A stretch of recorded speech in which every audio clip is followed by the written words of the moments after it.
Welcome. If you want to use AdBlock on your REALME 6, for the first you have to go for the Play Store, tap on the search and get the Opera mini browser.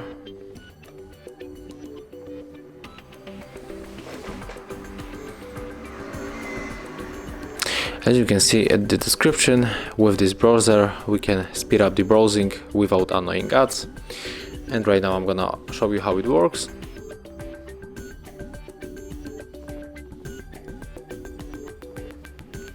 Tap on the continue and allow and continue. For example, we can enter this website. And there's the notifications that the first ads were blocked. And this is thanks to the partnership with the AdBlock Plus.